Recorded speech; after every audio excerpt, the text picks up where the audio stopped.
And I have seen this. It's interesting. Until recently, actually, I moved only in Japanese professional circles, and only after I started Japan Expert Insights, I moved, to a more international community here. And well, from my experience, it is that especially among the Japanese people here, men find it difficult to find their passion out of work, and sometimes when they are so busy there, when they have some problems whose solutions do not depend on them, they got into a slump and really don't feel good. And I have noticed that women in general, here in Japan especially, from that experience, they are much better at finding their passion out of work. But have you noticed anything similar like this? And if there is something like that even among the non-Japanese community, what are some ways of dealing with this? Wow, I wish I was a specialist in that. I can give you my opinion on that. First, I agree with you. I think that, when I was first working in Japan, I was working very domestic, traditional Japanese company. And the men, I was a kohai, I would follow my senpai and my kacho and them and drink with them and hang out with them. But it's very much, their hobbies and their interests were linked to their colleagues. They go golfing together, they drink together. Sometimes they'd have, a couple of times we even had lunch together with families on the weekends. It's very much, and it's part of, these people are the source of, let's say, your success professionally, at least traditionally.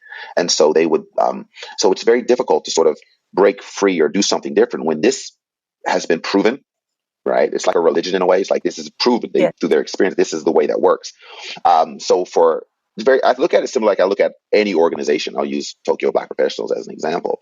Is you got to embed in your organization new people. That's where, to me, diversity is really a powerful thing. Is that it exposes you to new ways. It gives you confidence to say, okay, it's hard to do something you've never seen or to accept something you've never seen. So by just sort of embedding around you people who think a little differently, someone you may have something in common with, so you can have a point of departure. But having diverse people around you start to say, oh, there's a different way of doing that. And I think myself as the foreign guy in the group, though they wouldn't necessarily embrace everything I embrace, all of my values, that's sort of the I think my role was.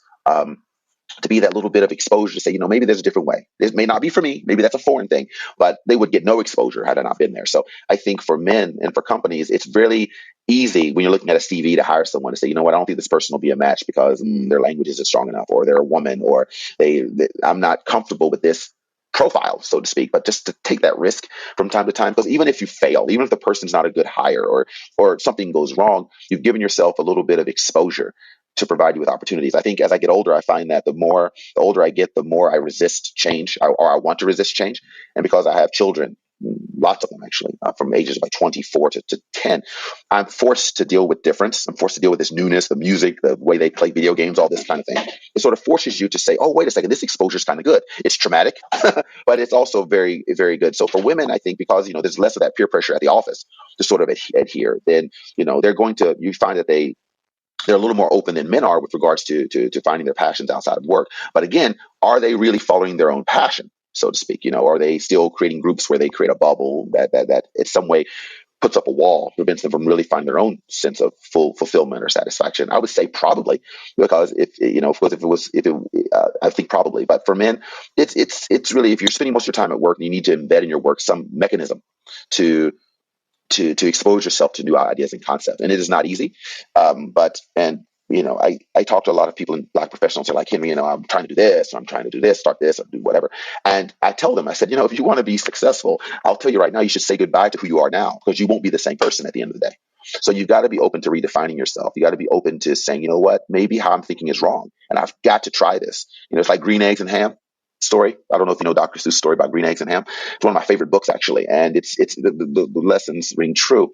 So I think as men, I think we need to spend a little more time doing that.